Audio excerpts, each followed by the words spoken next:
It's a pleasure to be here with you all this morning. But before we get started in this conversation about suicide, I like to do a quick check-in. And since we are women here, I think our check-in will be appropriate.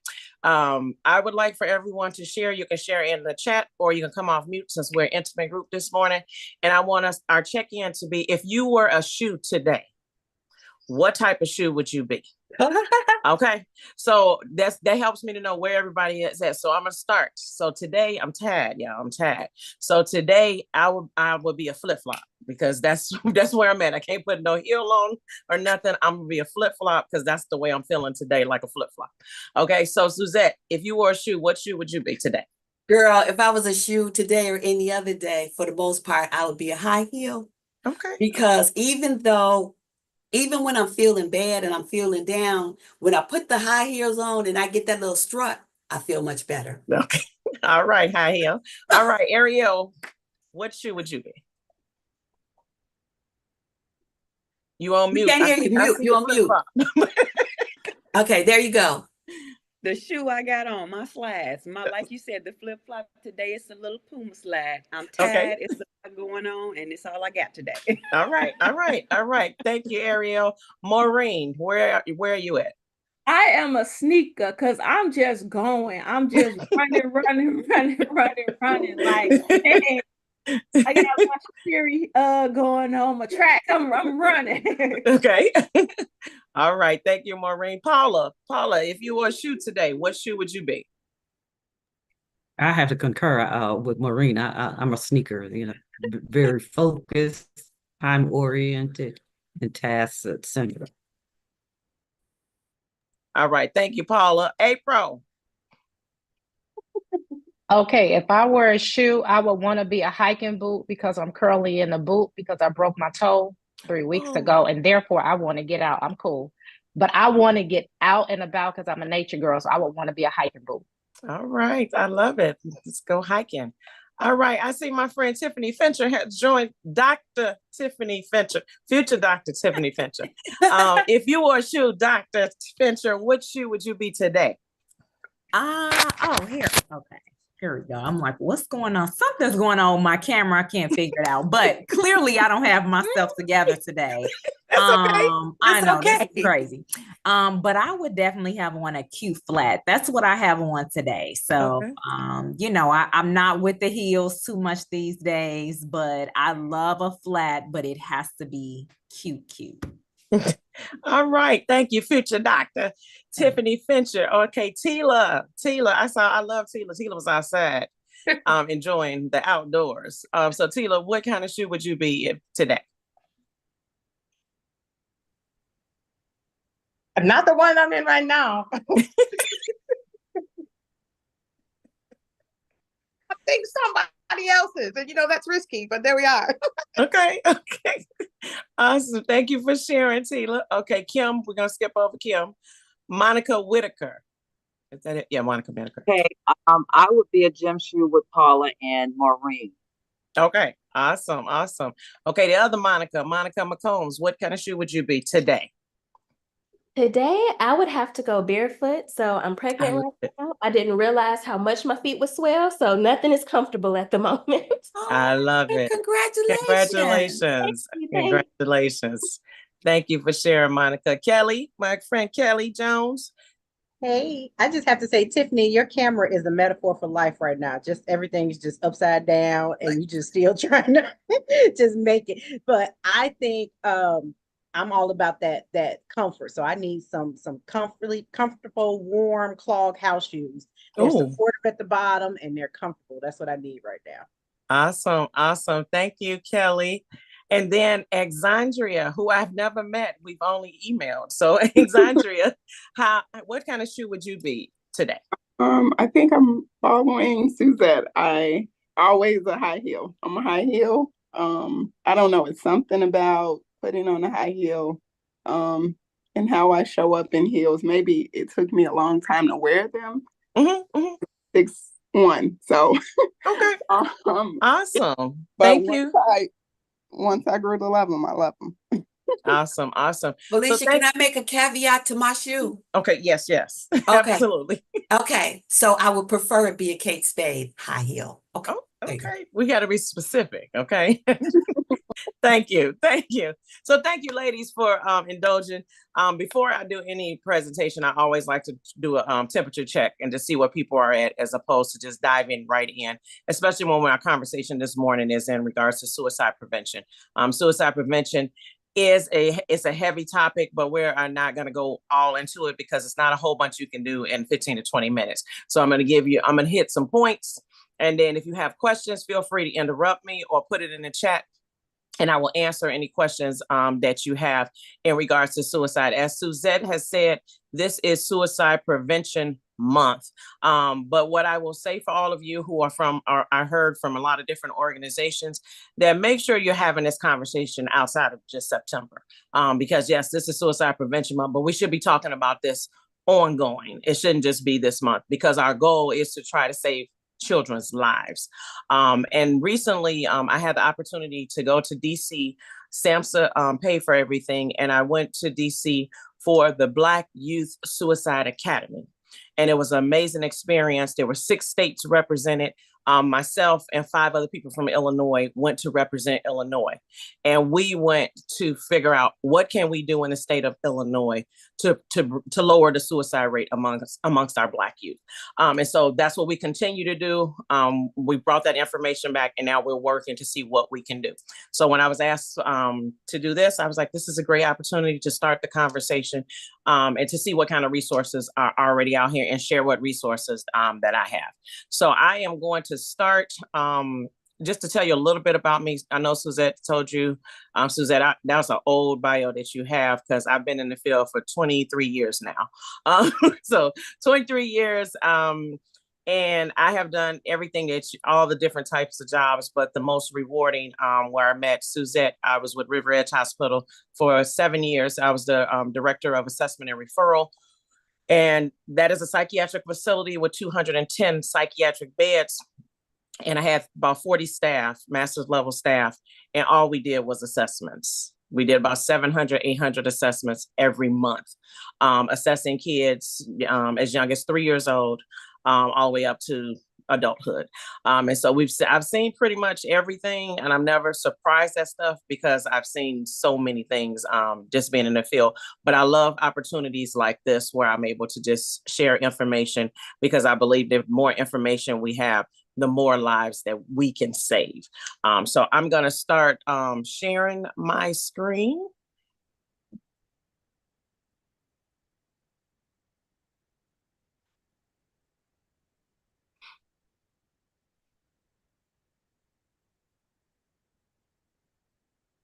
Okay, give me a minute here.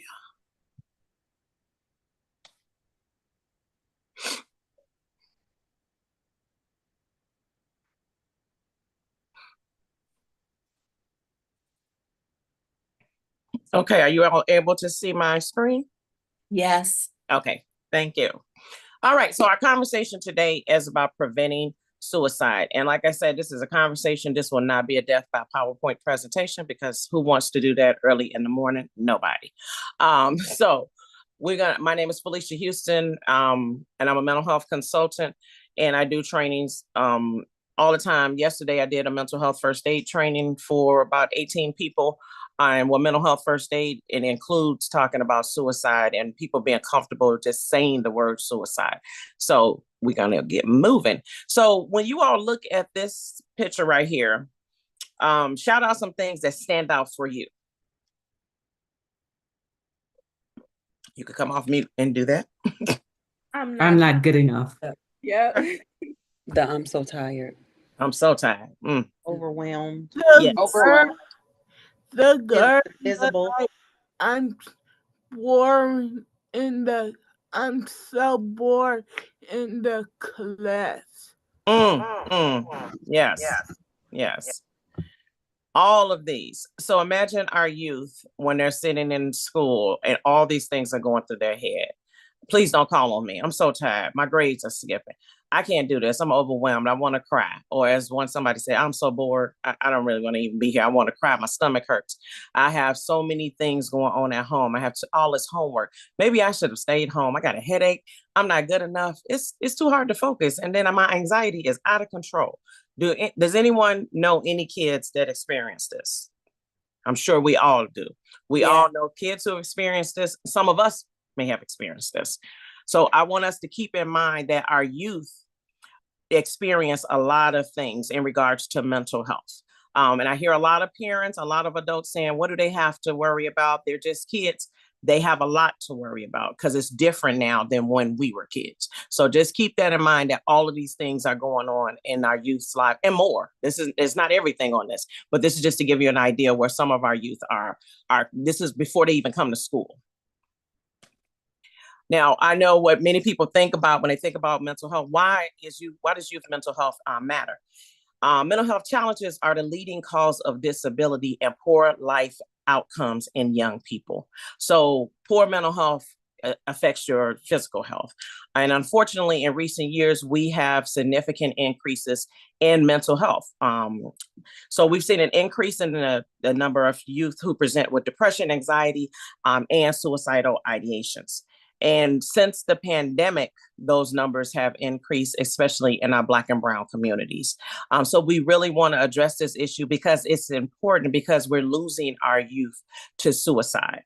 And there's a lot of research out there that says that a lot of the suicides are connected to untreated depression. So we want to pay attention when youth are presenting with symptoms of depression and anxiety, because if we can address those early on, then maybe we can prevent some of the suicide. And I want you all to know that the top 2 diagnoses that we see in the hospital setting right now is depression and anxiety. That's what kids are coming to the hospital for, to the emergency room, for depression and anxiety. And I want us to just pay attention to that and make sure that we offer resources, that we have resources to give them, that we can refer them for counseling and when we first hear about it. And I know right now, the referral process is a little long. A lot of places have long waiting lists, but I heard a few places on here. So you have some resources on this call today in regards to counseling services. Did you all know that the number that you can call for help is 988, not 911. We want to call 988. That replaced 911 probably, I think, in July of 22. And 988 is not just a suicide number, it's a crisis lifeline. And it's available 24 hours a day, 7 days a week. And they offer services in English and Spanish. So if you notice that someone is experiencing a crisis, or if you have someone in your home or in your office, you can call 988 for assistance. Okay. Did everyone know about 988? Or is this new for some people? I did. Okay, good. All right. So what I also want you all to know is that suicide is the second leading cause of death for youth ages 10 to 24. And it's the second leading cause of death for college-age youth and ages 12 to 18. So this is serious, y'all. It's not just this is very serious. It's not something light that we should take lightly. More teenagers and youth adults die from suicide than from cancer, heart disease, AIDS, birth defects, stroke, pneumonia, influenza, and chronic lung disease combined. Each day in our nation, there is an average of over 3,703 attempts by our young people grades 9 to 12th grade. And if these percentages are actually applied to 7th and 8th, the numbers would be even higher.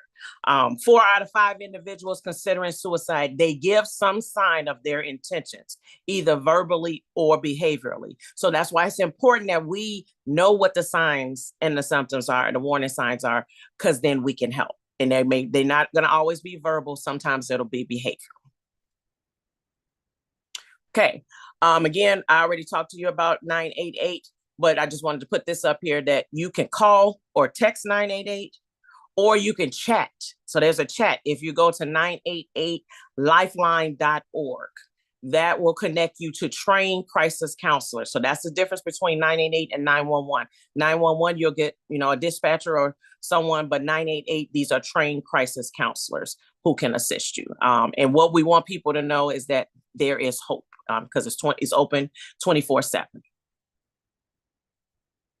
All right, so risk factors. I know there are several risk factors. I only given you a few, but some of them are one or more mental or substance abuse problems.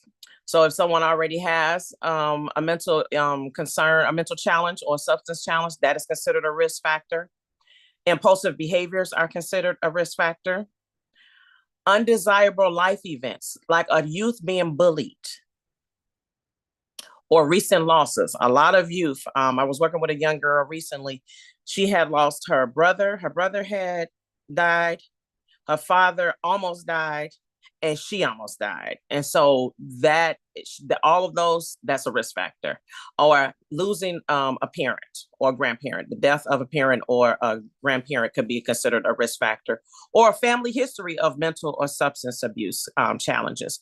And I think a lot of times in the Black and Brown community, we don't know what our family history is, but it's important that we ask those questions so we can know if we're at a higher risk than someone else. And then if there's a family history of suicide. So has someone in the family died by suicide? I was working with a young girl one time in the Inglewood area, and all of the school, the community, everyone was afraid of this girl. And they were like, she's out of control. She hits people with bricks, chairs, whatever she can find, she just hits people, and everyone was afraid of her. And I was doing a mentoring program, and she kept showing up every week. So I was like, well, she's coming, so she needs something. And one day I asked a question. I put on a piece of paper and I said, what if ... And I had all the girls answer the question, and she went last, and everyone was just looking like, oh Lord, what is she gonna say? When she got her card and she said, what if... She said, I want to know, what if she said, I've always been wondering this. And I'm like, what is she going to say? And she said, will I die? Will I kill myself like my father killed himself? And everybody in the room just looked like, no, because nobody knew. Because she never would talk, because she was always trying to fight people. But she was trying to fight people because this is what she's wondering in her mind. Am I going to die by suicide just like my father did? Apparently, she had found her father. He had died by suicide. She went to the funeral. Her family sent her back to school the next day, and she never received any treatment. So that's a risk factor.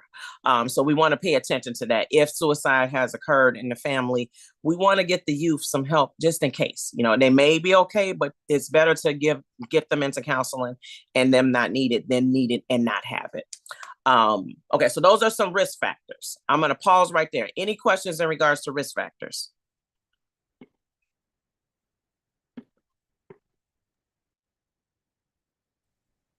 Okay, so I'm just going to throw this out there. If you have a child, Felicia, who you have identified and has these risk factors, and you try to talk to their parent or guardian, and the parent or guardian just fluffs it off,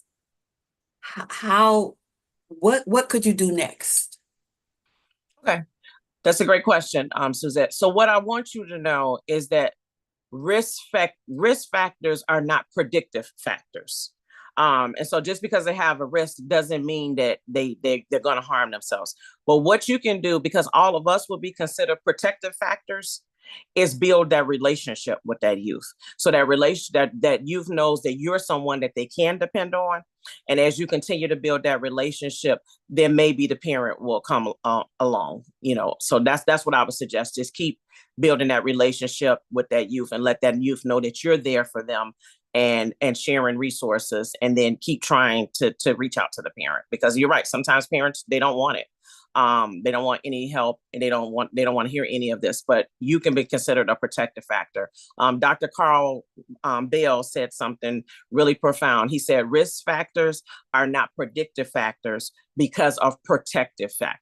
And that's what we all are. We all are considered protective factors. So building those relationships with those youth and keeping that line of communication open is how you can continue to, to get that child to be open and express how they really feel. Does that answer your question? Absolutely. Thank you. And we do miss Dr. Carl, but I Carl know. Bell. Yeah. I know. Mhm. So, in regards to warning signs, and there are other warning signs, but these are just some of the main ones. There's threats or comments about killing themselves. They may start to socially withdraw from friends, family, and community. There can be an increase or a start to using alcohol and drugs.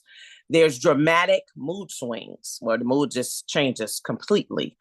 There's aggressive behavior. There's impulsive or reckless behavior. And then there's talking, writing, or thinking about death. These are some warning signs that something is going on. Like these are red flags that something is going on. So you want to pay attention to these red flags. What I will say is I was doing a presentation similar to this for an organization. And a friend of mine, she just got on because she's like, I'm just getting on to just support you, Felicia. And I was like, okay. And I did the suicide prevention presentation. Afterwards, she sent me a text. She said, oh my God, I'm so glad I got on here. And I was like, okay, why? She said, I think my granddaughter is suicidal. And I was like, huh? And her granddaughter did not even live in the state. So she called her son and told her son about the presentation. And her son said, I agree. I think she's at risk. And when they talked with the granddaughter, she was suicidal. They got her the help that she needed and they moved her back home, and she's doing well and she's successful and doing well right now. So getting the information out, it may not necessarily be for you, but it may be for somebody else. So pay attention to, the information, the signs and the risk factors, because you never know, you may be able to save someone's life. What I want to share here is that what we want to remind people is that they don't have to struggle in silence, because that's what's really happening. If you look on the left side of the screen, you will see you can be unsilent. You can live well with a mental health condition as long as you open up to somebody about it. And that's what I'm saying. If we can be protective factors and be there for people to open up to, we can help them to not suffer in silence. Now, some suicide threats. These are just some statements. It's not all of them, but these are some statements. I'd be better off dead. I won't be bothering you much longer. You'd be better off without me around. I hate my life. I'm going to kill myself. And a lot of youth that have taken their lives recently have left notes behind saying that they felt that they were a financial burden to their families. So you want to pay attention to that. If youth are saying, I hate being a burden to you, that could be some type of warning signs. Suicidal threats are not always verbal. They can come in text messages. They can be on social networks. So you want to pay attention to that. It's not always verbal, or it could be in pictures and art and things of that sort. Sometimes youth that we work with may be just obsessed with death and suicide. So all of their writings are about death and suicide, or their poems are about death. Their artwork is all about death. It's dark colors. So you want to pay attention to some of those things. If it seems like all of them are focused on death, it may be because that youth is thinking about suicide. So I know what you all are thinking. What adults, what do we need to know? What we need to know is that youth suicide is preventable. By knowing the risk factors, the warning signs, and the steps you can take to protect your teen. Many youth who attempt or die by suicide have a mental health condition.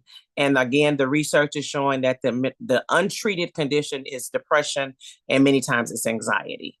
So if you think about programming that you're offering at your organization, are you offering program to address depression and anxiety? Are you offering program to address suicide? So this is how we can help. Many of our youth, they just have difficulty coping. They don't know how to cope. They don't know how to deal with rejection, with failure, with breakups, with family turmoil. And then when you meet a lot of the parents, they don't have coping skills. So again, as an organization, what are you offering for parents? Because I think a lot of times all our programming is focused on the youth, but what are you offering the parents? Because those youth have to go home to the parents. And the best way to prevent suicide is through early detection, diagnosis, and treatment of depression and other mental health conditions. So again, getting them the help that they need as soon as possible. Now, what should you do if you suspect a youth is suicidal? If you think a youth is in imminent danger, you should call or text 988. But if they are right there in front of you and you think they're going to do something, you need to call 911 because it's an emergency. So if someone says that I'm suicidal and then you say, okay, have you felt like this before? And they say yes. And you're like, have you ever tried to kill yourself before? And they say yes. And then maybe you say, if you're going to do it, how would you do it? And they say, well, when I go home, I'm going to hang myself in a closet with a belt. They have access to belts and they have a closet. So that would be imminent danger. So in that situation, I wouldn't call 988. I would call 911 because I'm thinking that they need some additional assistance. So if you suspect that a youth might be thinking about suicide, talk to him or her immediately. Don't wait. I'm going to wait till the social worker come. I'm going to wait till the counselor. No, you need to talk to them immediately. And don't be afraid, y'all, to use the word suicide. Talking about suicide does not plant ideas in their head. It does not. The research, it does not. So we have to get to the point where we're comfortable talking and saying the word suicide. Are you thinking about suicide? Are you thinking about killing yourself? And then seek medical help for the youth. Ask the doctor to guide you if possible. And youth who are feeling suicidal usually need to see a psychiatrist or a psychologist, a social worker, counselor, someone who is experienced in diagnosing and treating youth with mental health challenges. Now, the big thing with mental health, I know we all know, is the stigma that's associated with it. Nobody wants to really talk about it because of the stigma. So these are just some things that we can do to end the stigma. We can educate ourselves and the youth about mental health. One school that I work with, we do mental health cafes on a regular basis with the youth to address mental health stuff, to educate them in regards to mental health, to deal with the depression, the anxiety, the suicidal thoughts. We do it on a regular, consistent basis. So you should do the same. Educate yourself as well as the youth, as well as staff. Share real life examples of people with mental health disorders. There are a number of people who are living with mental health disorders and they're living normal lives. They take their medication, they go to therapy. It's not a death sentence. And then explain that mental health has a range of symptoms. It's not just one symptom. There's a range of symptoms. And fourth, listen and support others with mental health concerns. Listening is a huge skill. We have 2 ears and 1 mouth for a reason. So let's listen more than we speak. And then share stories of overcoming mental health disorders. So do research and find some case studies where people have overcome, or talk to people who have overcome, or connect with your local NAMI chapter. NAMI, again, is National Association of Mental Illness. For those in the South Suburbs, we have a NAMI South Suburbs. Connect with them and see if you can get people to come out and share some stories on how they have overcome their mental health conditions. And then these are just some 10 warning signs. They may be feeling very sad or withdrawn for more than 2 weeks. They're seriously trying to harm or kill themselves. They're making plans to do it. Severe out of control or risky behaviors. Suddenly feeling overwhelmed with fear for no reason. There may be a change in eating, no eating, throwing up, or using laxatives to lose weight, significant weight loss, or significant weight gain. A lot of our youth guys these days are seeing, hearing, and believing things that are not real. So they have hallucinations. Many of our youth are repeatedly using drugs or alcohol, which is causing drastic changes in mood, behavior, personality, or sleep habits. And many of our youth have extreme difficulty concentrating and sitting still.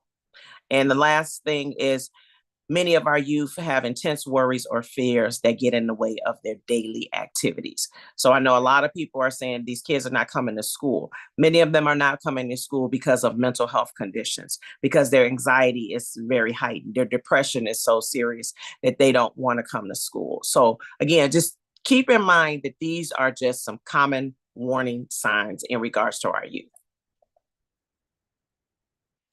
I want to leave you all with some apps that are very helpful. So some in regards to just taking a breather, I like Headspace and Stop, Breathe, and Think. These are some apps to the left, on the left side. These are apps, they have free options and they have paid options. So just check out some of these apps, talk it out. These are some apps that will help just getting stuff off your chest. And then helping you develop goals. Happify is a great one. And then Mood Mission is another one. And then tracking your thoughts. I like Catch It and Dailyo. These are some great apps that you can share with the youth, or these are apps that you can use. And then, so when you share them with the youth, you actually have something to say about them because you've experienced them. Again, these are just some things to help to deal with some of the, to cope with some of the things that our youth are dealing with. Many of them have phones. So using apps will be a good place to just start the conversation. I want to share some resources. I've shared 988 a number of times. So 988lifeline.org. You can text, you can chat, you can call, check with your insurance provider about behavioral health benefits. These are things that you can also share with parents. Betterhealth.com is another great resource.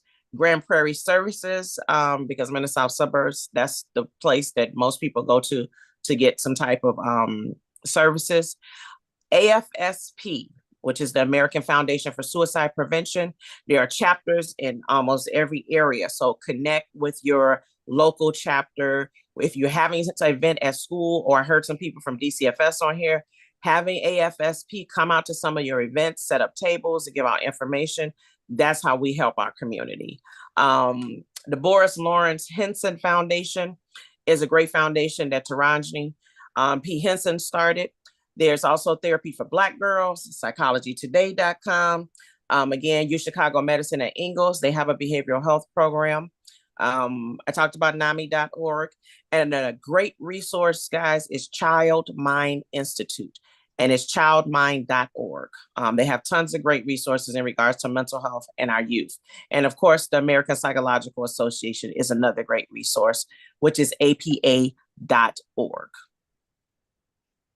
Any questions, comments, thoughts? Like I said, I only have 15 minutes, y'all. So I gave you a little overview. But if you want a more in-depth thing, we'd have to do that. We need more time for that. But that's the gist of it. And I think what I'm going to come off of here so I can see you all.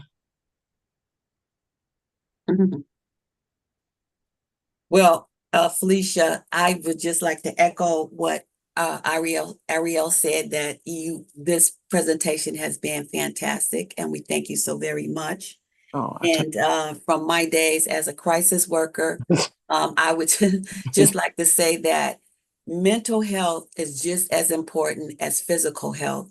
And when you are talking to a parent and they don't quite get it, you want to explain to them, if your child had a broken leg, you would take them to the emergency room and get some help or get some treatment. If your child has mental health, it's the same thing. You want to take and get treatment. It is. And I think the only part that I would add is that I hear a lot of parents saying, or a lot of youth, I tried counseling and it didn't work. So I don't want to go back. And so my thing is, I'm like, well, you had a bad hairstylist before, right? Exactly. And then they go, yeah. I said, well, did you stop getting your hair done? And then they go, no. I said, well, isn't your mental health more important than your hair? And then they go, well, I didn't really think about it that way. I said, so yeah, get your mental health together, then worry about your hair later. So just walking alongside them and really just educating them. I think that helps. A lot of parents, I've helped a lot of parents just being at parent teacher conferences by just being there and having a table and being present. Then they come to the table like, what is this about? And then when I explain to them about mental health, they're like, oh, I think I need some help. I'm like, yeah, I think so too. So giving them information, in a non-threatening environment. So that helps as well. So just think about your organization when you're having events. When can you bring mental health people into those spaces so that we can kind of normalize it? I think that helps a lot of people. But when kids are suicidal, attempting to help parents realize the severity of that, sometimes it's difficult. Exactly. Because they're like, no, it's nothing wrong with her. No, there is something wrong. It's a cry for help. Or I hear parents saying, she says that all the time. She just wants attention. I'm like, ma'am, there's other ways to get attention besides saying you're going to kill yourself. So the fact that she's using that to get attention, there's something wrong. There's a cry. It's a cry for help. So or it's her problem or his problem and not Yes, my problem. exactly. And it's like, but you're a family, you're a unit, you're a system. So it Yeah. all goes together. Okay, April, did you want to make a comment? I see your hand raised over there. Oh, I'm sorry, I didn't see that. Yes. Oh, that's okay. Thank you, Suzette and Felicia. Thank you for the presentation. I wanted to elevate something that you mentioned as a resource, and thank you for the resource, because many times that is sort of the disconnect, as opposed to, of course, you know, it's a stigma and all that. But one thing you elevated that I've not really heard in other presentations is this idea of storytelling, right? Like where you have people trusted in the community that can share their own stories about their mental health journey. In particular for youth, they find comfort in knowing that someone their age has also experienced this and is doing well. So the resources are fantastic, but you mentioned like connect with them and these resources that have folks that come out that can share their story. Because I think that sometimes that can be kind of a gateway into having the conversation for the youth and for the adults. So I just wanted to thank you for acknowledging that as also as a resource. Absolutely, absolutely. And I think that as we think about mental health services, like I said, the waiting list for a lot of places is like 90 days or longer.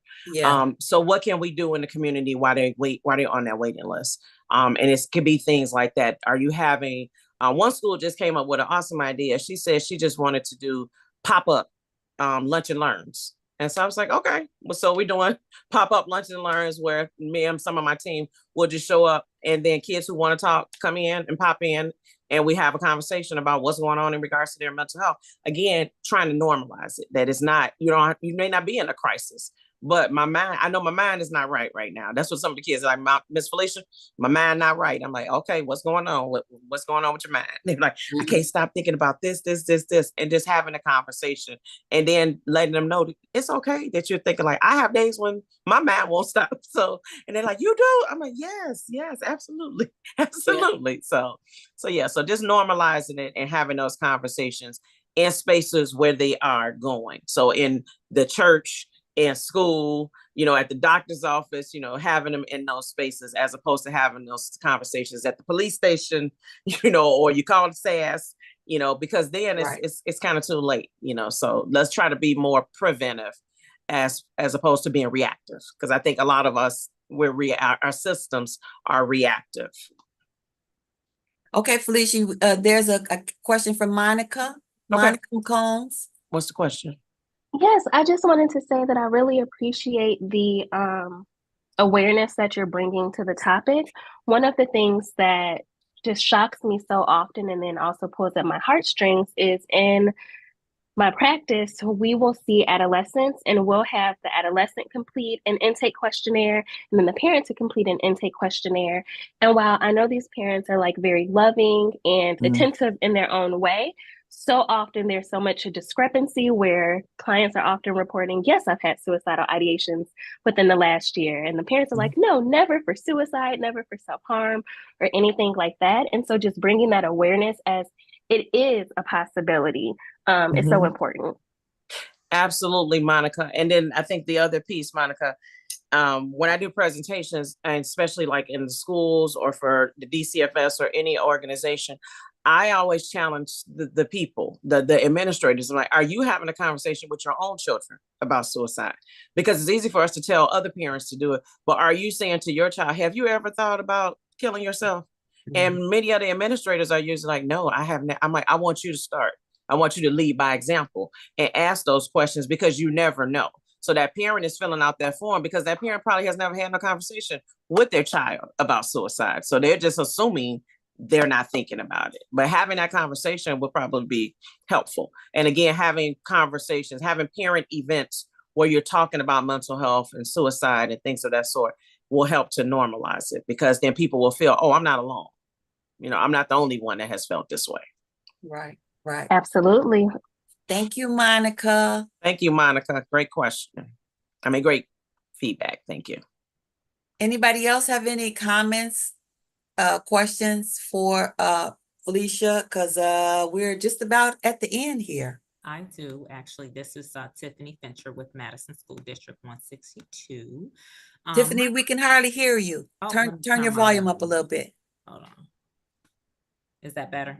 Yeah, that's better. Okay, perfect.